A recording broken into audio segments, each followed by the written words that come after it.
नमस्ते sir. Sir आपका शुभ नाम बताइए सबसे पहले। मेरा नाम राकेश कुमार गुप्ता है। राकेश कुमार गुप्ता। राकेश जी, मैं एक फाइनेंशियल एडवाइजर हूँ, मेरा नाम आसिफ खान है। यासी भाई। मैं एक अवेयरनेस सीरीज बना रहा हूँ, मेरा यूट्यूब चैनल है, उसमें मैं एक अवेयरनेस छोटी सी अवेयरनेस सीरीज बना रहा हूँ, जहाँ मैं जो आम लोग हैं उनके रियल लाइफ जो एक्सपीरियंस है वो शेयर करता हूँ। रियल लाइफ एक्सपीरियंस किस में, लाइक से credit card, loan, insurance, bank account, demat account, investment, mutual fund, इनमें कोई भी रियल लाइफ एक्सपीरियंस है वो मैं शेयर करता हूँ अपने चैनल के थ्रू, ताकि जो देखने वाले लोग हैं, जो ऑडियंस है, वो लोग एड के थ्रू ना जाकर आप जैसे लोगों के जो रियल लाइफ एक्सपीरियंस है उससे समझ कर वो कुछ भी चीज़ परचेस करें या कुछ डिसीजन ले। ओवरऑल यही है, ठीक है। तो इसमें क्या होता है, आप लोगों का छोटा सा ओपिनियन काफ़ी लोगों की हेल्प कर सकता है। तो इसके लिए मैं कुछ सवाल आपसे पूछना चाहूँगा, क्या बताएंगे आप, जवाब देंगे? बिल्कुल बिल्कुल जवाब दूंगा आसिफ भाई, आप जो भी पूछे मैं बिल्कुल तैयार हूँ जवाब देने के लिए। सबसे पहले ये बताइए सर, सबसे पहले अपने बारे में पूरा बताइए सबसे पहले तो। आसिफ भाई, मैं गवर्नमेंट सर्विस में हूँ, सरकारी नौकरी है मेरी। 2 बच्चे हैं, बच्चे पढ़ लिख के अपने अपना जॉब कर रहे हैं। वो मैं, मेरी वाइफ, मेरी मदर, हम लोग घर में हैं।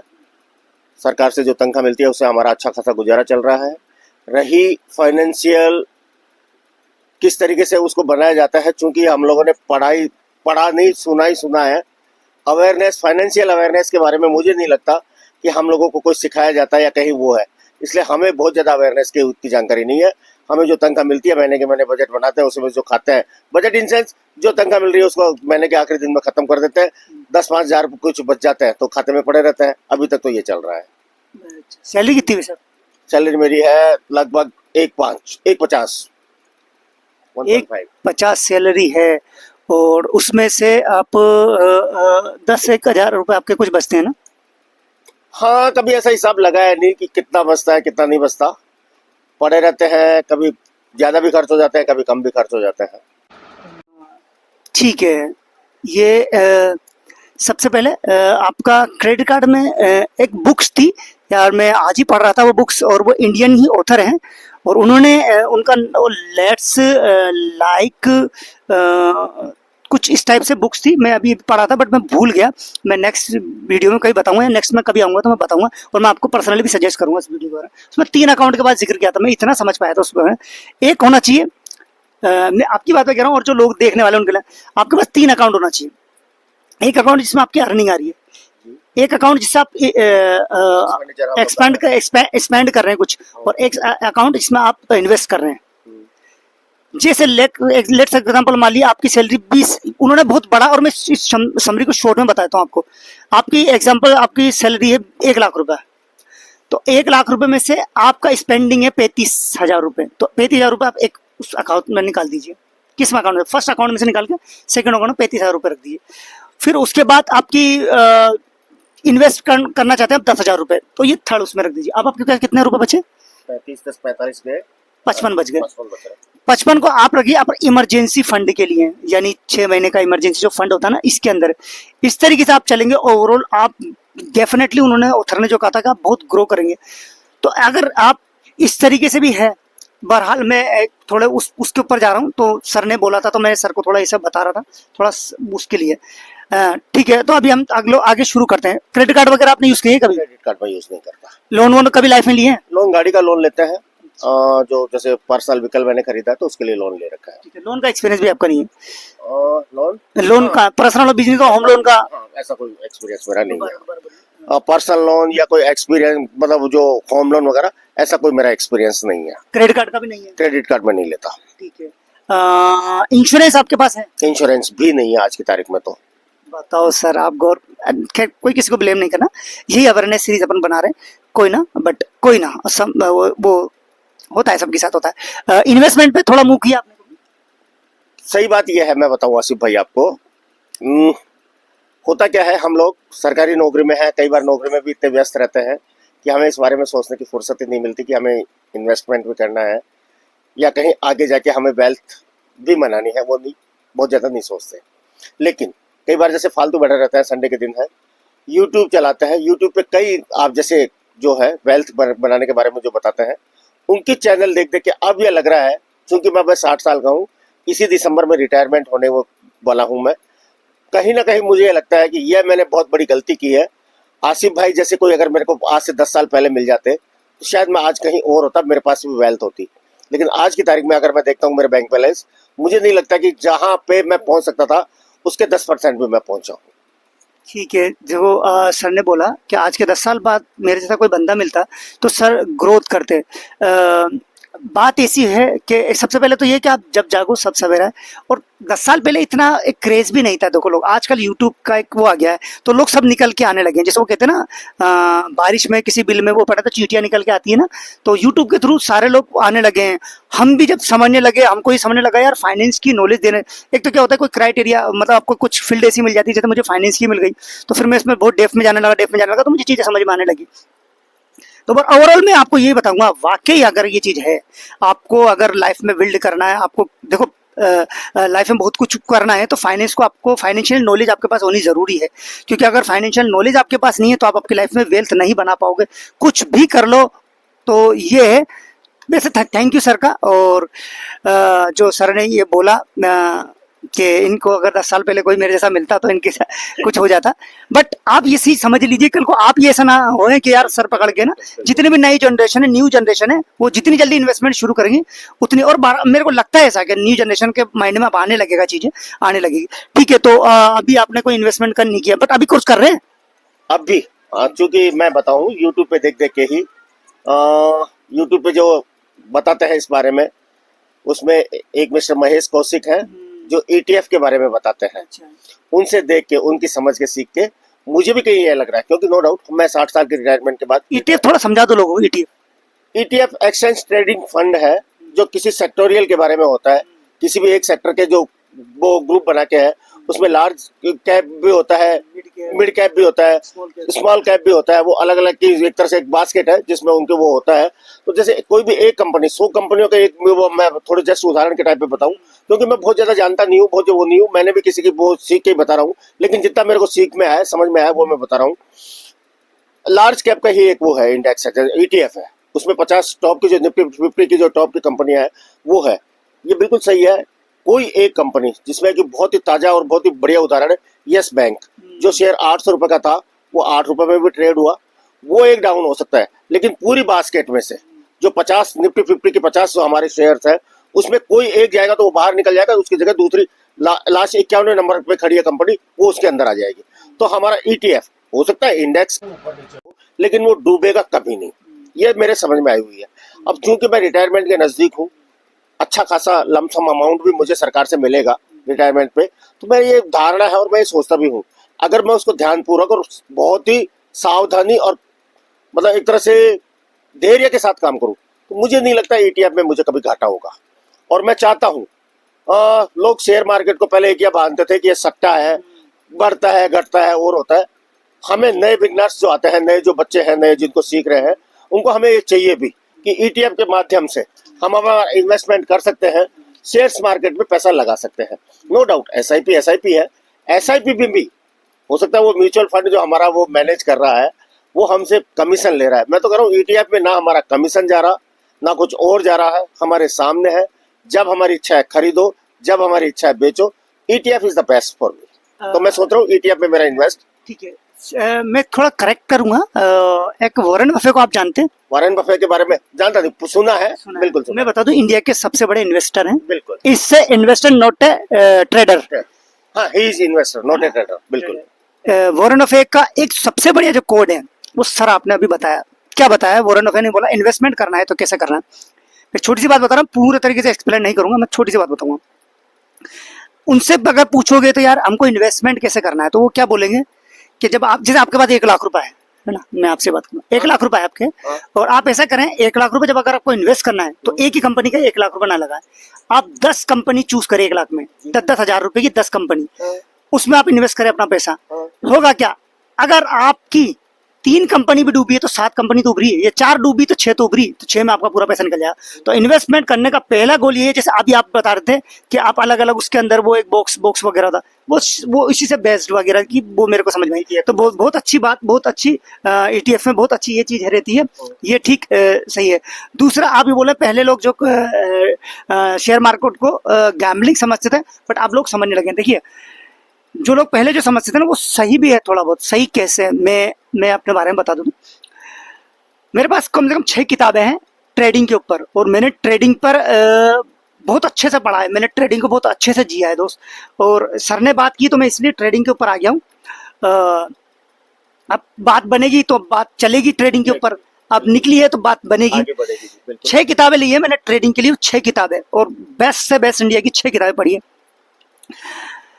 पढ़ के सालों का एक्सपीरियंस पता क्या रहता है, trading is a gambling, is a legal gambling. आप उसको कुछ भी कह लो, वो लीगल गैम्बलिंग है।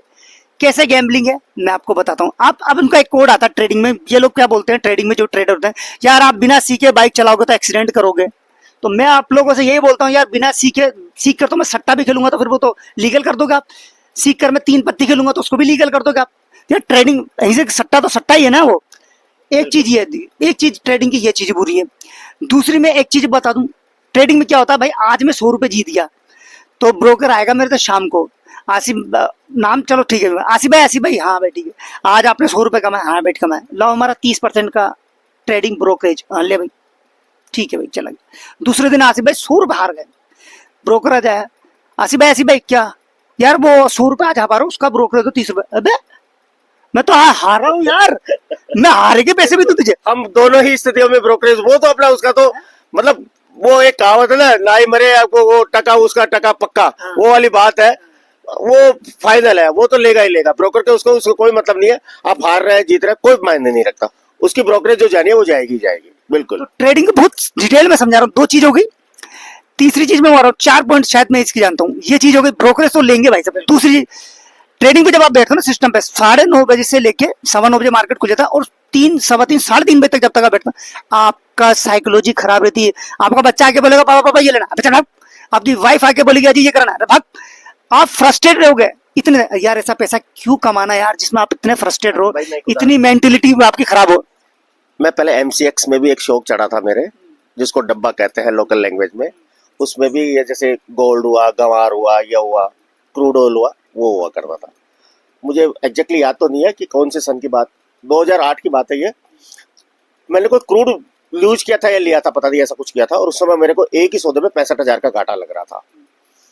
मैं टीवी के सामने बैठा रहता था रात को, 9 बजे 9:30 बजे तक ये चलता था मार्केट एमसीएक्स का। वो जैसे जैसे बढ़ता, मेरी हार्ट बीट बढ़ रही थी। उस समय मैं पोस्टेड था जोधपुर में। रात को मेरे ड्राइवर को मैंने बोला कि यार, जो भी उसका नाम रहा होगा, राजकुमार अपन को जयपुर चलना है। उसमें रात के 10 बज रहे हैं और अब आप जोधपुर से जयपुर चलने की बात कर रहे हो? हाँ चलना है। सर सो जाते, सुबह जल्दी उठ लेंगे। मुझे इतना गुस्सा है कि तेरे से चले तो चल, नहीं तो तू यहाँ रेस्ट कर, मैं गाड़ी लेके जा रहा हूँ। पता है क्यों? मेरे दिमाग में यह था कि यार मेरी बीबी अगर साड़ी खरीदने जाती है और उसने अगर 1050 की साड़ी बोल दी तो वो ये कहती है 1000 लगा, वो 1000 नहीं में देता तो वो 50 रुपए के चक्कर में साड़ी छोड़ के आ जाती है। मैं आम खरीदने जाता हूँ, आम 200 रुपए किलो है, मैं कहता हूँ 180 लगा, वो 180 नहीं लगाता, मैं 20 रुपए के चक्कर में आम छोड़ के आ जाता हूँ। मेरी बीबी की खुशी, मेरे बच्चों की खुशी मैं छोड़ के आ जाता हूँ। और एक एमसीएक्स में जहां मैंने क्रूड बेचा है या खरीदा है, मेरे को 65,000 का घाटा लग रहा है, और मैं ये सोच रहा हूँ कोई नहीं यार कमा लेंगे। मुझे इतना उस समय वो रियलाइज हुआ अपने आप को। उस दिन का दिन आसिफ भाई, मैं वहां से जोधपुर से रवाना हुआ, मेरे ब्रोकर के पास गया, 9:30 बजे जैसे ही वो मार्केट खुलता है, चेक काट के दिया है। मैं कि जितना घाटा लगे सौदे को काट देना, जितना घाटा लगे ले लेना, आज के बाद कभी मेरे को फोन मत करना। उस दिन का दिन है, आज का दिन है। ये जो ट्रेडिंग की बात कर रहे हैं ना, और फ्यूचर ऑप्शन में लोग इसी तरह शेयर मार्केट में करते हैं, फ्यूचर ऑप्शन में लगाते हैं, सुबह देखते हैं ये खरीद लिया, इंट्राडे ट्रेडिंग करते हैं, वो इसीलिए घाटा करता है। आसिफ भाई थैंक गॉड, आज मैं इन्वेस्टमेंट करता हूँ, 10-20 लाख रुपए लगा भी रखे हैं, लेकिन ट्रेडिंग कभी नहीं करता। मेरा शेयर अगर कोई घाटे में पड़ा रहा है, और मैं थैंक गॉड इसको वो भी है, मेरा शेयर की मार्केट की वैल्यू आती भी है। आज नहीं, साल भर में आएगी, 2 साल में आती है, आ जाती है उसके नजदीक। अब मुझे कोई घाटा या वो नहीं है। और वो जो ट्रेडिंग वाली बात थी, जो आप कर रहे थे दुख या सुख, उस दिन का दिन है। आज मैं अब वो ट्रेडिंग कभी नहीं करता, इन्वेस्टमेंट करता हूँ। मुझे लगता है इस शेयर में 10%, 20%, 50% बढ़ गया, निकाल दो, निकाल देता हूँ। रही ईटीएफ की बात, महेश कौशिक जी ने बताया है कि 6% अगर आपको मार्जिन है आप निकाल दो। महेश कौशिक जी की एक बुक है मेरी भी, ऑप्शन ट्रेडिंग पर, मेरे पास जो मैंने 6 बुक की बात हो रहा है, तो महेश कौशिक ट्रेडिंग वाली बात में मैं नहीं पढ़ूंगा। अच्छा ठीक है। अच्छा महेश कौशिक जी की बात की तो मैं महेश कौशिक जी की बात है। महेश कौशिक जी ने खुद मुझसे कहा था, तब भी मेरा माइंड खटखटा था कि मैं खुद ऑप्शन ट्रेडिंग नहीं करता। तो मैं क्या सोचा, जो बंदा खुद बुक लिख रहा है वो खुद ही ऑप्शन ट्रेडिंग नहीं करता, यार लफड़ा है। अच्छा 2 चीजें मैं सर आपको काट रहा हूँ, पहले आपकी क्लियर करो फिर मैं बात बोल रहा हूँ। नहीं, वो हो सकता है वो कुछ करते होंगे, वो उनकी अपनी वो है। उनकी वो है, एक उन्होंने गूगल सीट बनाई है ईटीएफ में ही, मैं उसके आधार पर काम करता हूँ, बाकायदा देखता हूँ आज कौन सा हाँ। ईटीएफ में कौन सा वो ल्यूज है, उसको मैं खरीदता हूँ। 6% उन्होंने बता रखा है, लेकिन मेरे को क्योंकि पैसेंस है, मुझे पैसों की आवश्यकता है नहीं, और मुझे ये भी लग रहा है मार्केट बढ़ रहा है, तो मैं 10% 20% भी उनके जो ईटीएफ बढ़े हुए हैं वो भी मेरे पास पड़े हुए हैं, चल रहा है मेरा, वो मैं करता हूँ इन्वेस्टमेंट के पॉइंट ऑफ व्यू से। ठीक है मैं ठीक है। तो तीन चीजें मैंने बताई थी, एक चीज मैं सर और बता दूं, इस क्लियर मैंने तीन चीजें क्लियर करी ट्रेडिंग के बारे में, और मैं एक चौथी चीज और क्लियर करता हूं, आप इसको समझ पाएंगे। ट्रेडिंग क्या होता है? ट्रेडिंग ये होता है 10 लोग बैठे हुए ट्रेडिंग कर रहे हैं, मैं एग्जांपल दे रहा हूं, 10 लोग बैठे हुए ट्रेडिंग कर रहे हैं, इसमें क्या होगा, 9 लोग हारेंगे और आपकी जेब में पैसा जाएगा। यार मैं ऐसा पैसा क्यों कमाऊं जो मेरे 9 लोग भाई परेशान हो, किसी का दिल दुखा के मैं पैसा क्यों लूं? देखो जुए में भी यही होता है, 9 लोग आते हैं और एक की जेब में पैसा आता है, ये ट्रेडिंग। तो फिर यार जुआ फिर कहाँ, जुआ ही तो है यार। इन्वेस्टमेंट वो चीज है कुछ एक, तो इन्वेस्टमेंट पे लॉन्ग टर्म डिलीवरी पर ही फोकस करें। क्या होता है मैं आपको ना एक तरीके से बता देता हूँ, इनको दोनों क्लियर कर देता हूँ, इन्वेस्टमेंट और ट्रेडिंग को। एक जमीन का एक लैंड पड़ा है, ये बाहर पड़ा है लैंड।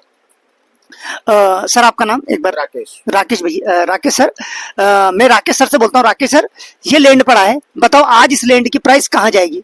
तो राकेश सर एक दिन में कैसे डिसाइड करेंगे इसके ऊपर? ये तो सट्टा हो गया ना, मतलब एक ये तो वो क्या बोलता है, गैस करना हो गया कि यार आज ऐसे जाएगा ऐसे जाएगा ऐसे, और वो नहीं गया तो गए। बट अगर लॉन्ग टर्म तक इसी लैंड को सर रखे रखेंगे तो कमाएंगे। बिल्कुल बिल्कुल। देखिए जितने भी इन्वेस्टर है ना, मैं आज साइकोलॉजी ऑफ मनी बुक पढ़ रहा था ना, ट्रेडिंग में मैं जितने भी इनको देखा एक दिन सब बर्बाद हुए, ऐसी बात नहीं है। और ये लोग है ना, मैं आपको इनका छोटा सा उदाहरण देता हूँ। ये लोग है ना, पता है क्या समझ चुके हैं? ये लोग समझ चुके हैं इतने से इतना कमाना है और इतने में निकल जाना है। इन लोगों की साइकोलॉजी क्या बन गई कि भाई इनको ये होता है कि भाई मैं इतना लाख रुपए लगा के, मतलब इतना या करोड़ या लाख लगा के इतना निकाल कर मैं निकल लूंगा। तो ये जो लोग करते हैं ना, इतना लगा के इतना निकाल लेना, ये लोग तो चले जाते हैं आगे। बट हम जैसे जो आम लोग जो आते हैं ना, वो लोग क्या करते हैं, एक बार निकाल लिया फिर इनकी चुल मची रहती है कि अब शाम तक निकालना। वो चुल मचने के चक्कर में वो समझ लो उन्हें 1 लाख लगा के अगर 5,000 का प्रॉफिट भी करा था, वो चुल के चक्कर में शाम तक 10-20 हजार का लॉस करके निकल जाता हो। ये ये लीगल सट्टा भाई, मैं इसको यही बोलूंगा। तो ये तब मैं ट्रेडिंग के मुंह पे गया था। तो आप लोग इन्वेस्टमेंट करें, ट्रेडिंग तो ना करें। नाम हम लोग प्रमोट करते हैं, मैं तो बिल्कुल ही प्रमोट नहीं करता, मैं ट्रेडिंग से बहुत वो करता हूँ। तो आप इन्वेस्टमेंट पे जाइए, डिलीवरी पे जाइए, अच्छे स्टॉक सेलेक्ट करिए। स्टॉक सेलेक्ट करने के लिए मैं छोटी सी एक एग्जांपल देता हूँ। ये हमारा कपड़े की शॉप है सर, यहाँ सबसे ज्यादा कपड़ा कौन से ब्रांड का बिकता है? रिलायंस का भी है, रिलायंस का है, भीलवाड़ा में बीएसएल भीलवाड़ा सिंथेटिक्स लिमिटेड है, और अलग अलग ब्रांडों के अलग अलग कपड़े हम लोग। एक का बता दीजिए कौन सा सबसे बढ़िया ब्रांड? रिलायंस। तो सर को रिलायंस पे बिलीव है, हाँ बिल्कुल। तो रिलायंस का शेयर खरीदो फिर आप।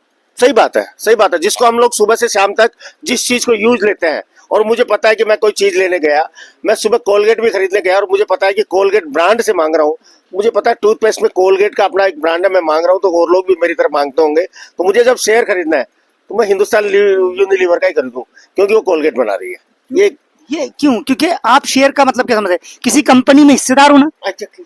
तो यार जब अगर रिलायंस की बात कर रहे हैं, यानी ये अगर इतना अच्छा कपड़ा है और इतना बिक रहा है, तो ओवरऑल कंपनी ग्रो कर रही है, और कंपनी ग्रो कर रही है तो आप भी ग्रो कर रहे हैं। तो यही एक इन्वेस्टमेंट, सिंपल भाषा में इन्वेस्टमेंट इसे कहते हैं। लॉन्ग टर्म के लिए इन्वेस्टमेंट करें, सही है।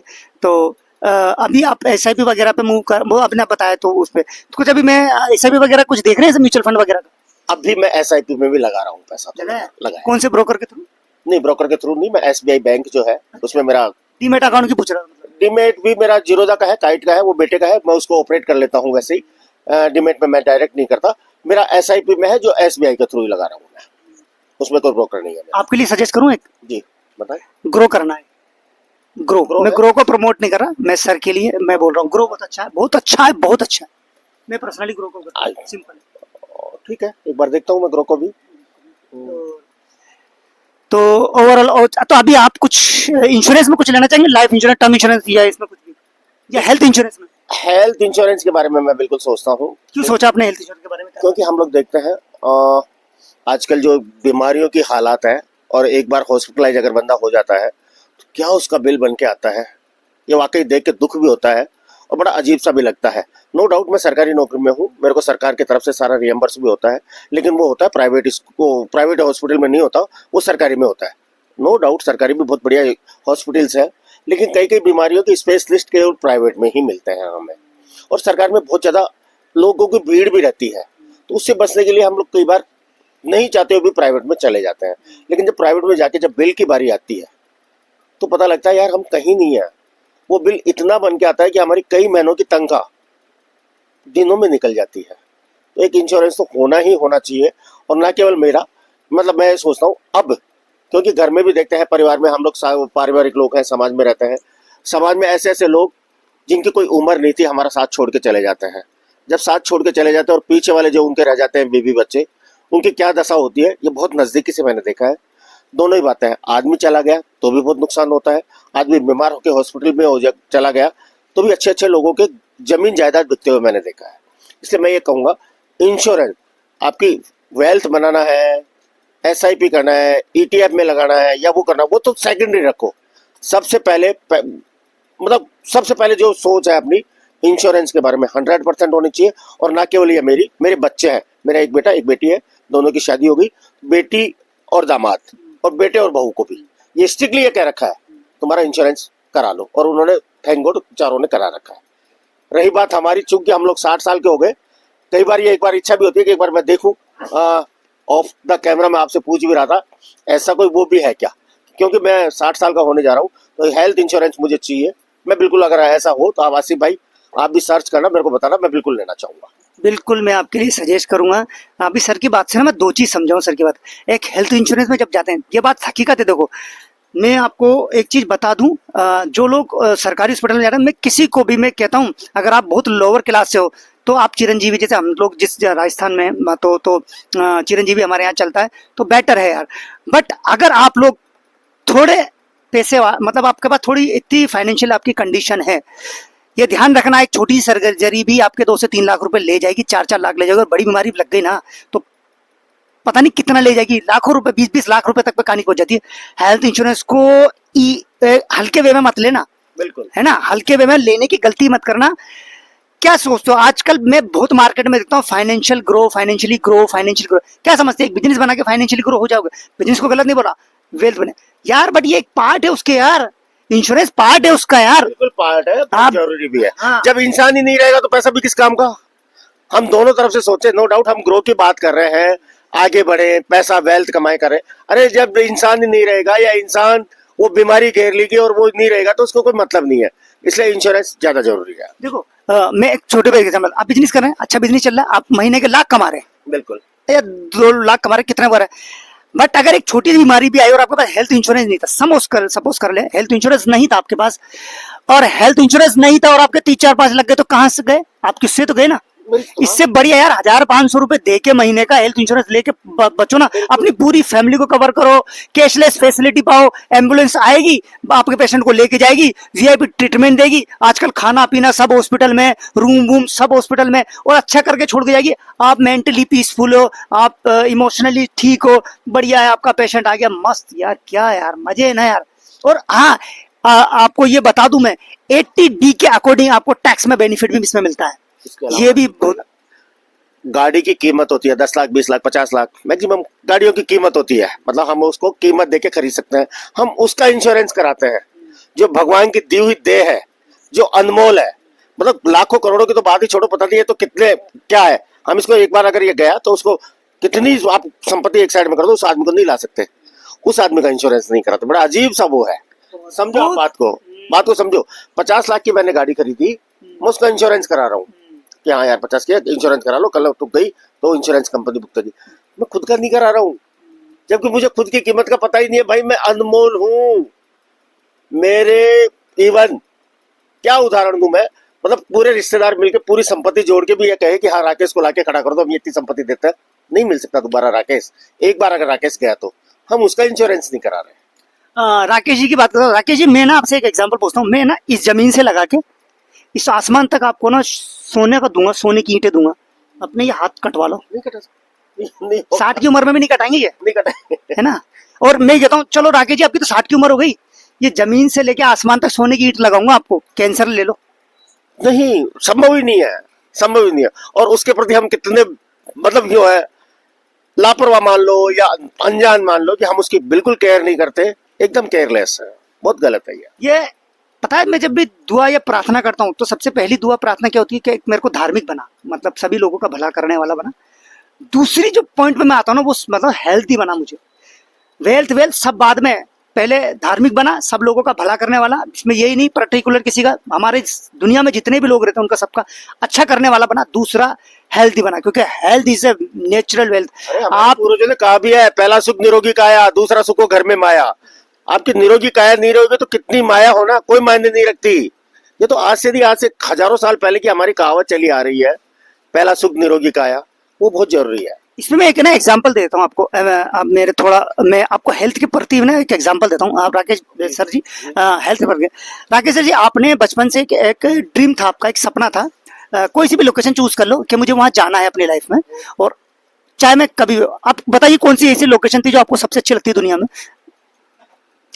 सच कुछ नहीं, बाकी तो जैसे पूरा हमारे चार धाम की यात्रा होती है हिंदू भारतवर्ष में, हिंदुओं का एक होता है चार धाम की यात्रा होती है, वहाँ चारों धाम यात्रा करने का मेरा सपना था बिल्कुल, और वो मैं जा भी आया। बट वो तो हमारा एक वो हो गया, उसकी तो हम लोग वो ही नहीं कर सकते, वो तो हमारे लिए जरूरी है, वो हमारा धर्म है। ऐसे घूमने के लिए, घूमने के लिए सच ऐसा कुछ वो अभी तो ड्रीम कोई देखा नहीं, क्योंकि सरकारी नौकरी में आने के बाद हम लोगों को छुट्टी की भी प्रॉब्लम होती है, छुट्टी मिलती है नहीं मिलती। अब रिटायरमेंट के बाद देखते हैं विदेश टूर, वर्ल्ड टूर करने का। मैं सपोज कर लो, आप लोग जो देख रहे हो अपने दिमाग में डाल ले कि यार मैंने सपोज कर लो, मैंने सोचा मैं न्यूयॉर्क जाऊंगा या मैं कहीं और भी जाऊंगा, स्विट्जरलैंड जाएंगे, बैंकॉक जाएंगे, हाँ कहीं पे भी बिल्कुल। एक एक एक एक ड्रीम चूज कर लिया, स्विट्जरलैंड, ठीक है, हाँ बिल्कुल स्विट्जरलैंड कर लिया, हाँ बिल्कुल। और ये मेरा सपना पूरा होता है। मैंने बचपन से देखा था जब मैं तो होशियार हुआ, और ये मेरा सपना पूरा होता है 40 की एज में, जी और मैं स्विट्जरलैंड चल जाता हूँ। जी। अब स्विट्जरलैंड चला गया, मैं प्लेन में बैठा, प्लेन से मैं जयपुर से यहाँ से बैठा और मैं प्लेन में गया, फिर मैं स्विट्जरलैंड उठा, एक होटल बुक करी, होटल बुक करके उस स्पेशली लोकेशन पे पहुंचा जहाँ मुझे वो देखना था। और मेरे 40 साल का सपना, मैं उस लोकेशन पर, मैं होटल से निकल रहा हूँ, कैब बुक करी और मैं वहां गया हूँ, और वहां जाकर मैं खड़ा हुआ और मैंने देखा, अरे यार आज मैं वहां आ गया जहाँ मैं अपनी जिंदगी में चाहता था, 40 साल में चाहता था कि आज मैं यहाँ आऊंगा। और जाते ही आपको अच्छा ये वहां आपके सर में बहुत तेज दर्द होता है, और दर्द भी ऐसा है कि उसकी दवा लाना कहीं नहीं मिलेगी, उसकी दवा हिंदुस्तान में रह गई, और गारंटी ये थी कि एक बार आओगे दोबारा कभी नहीं आओगे।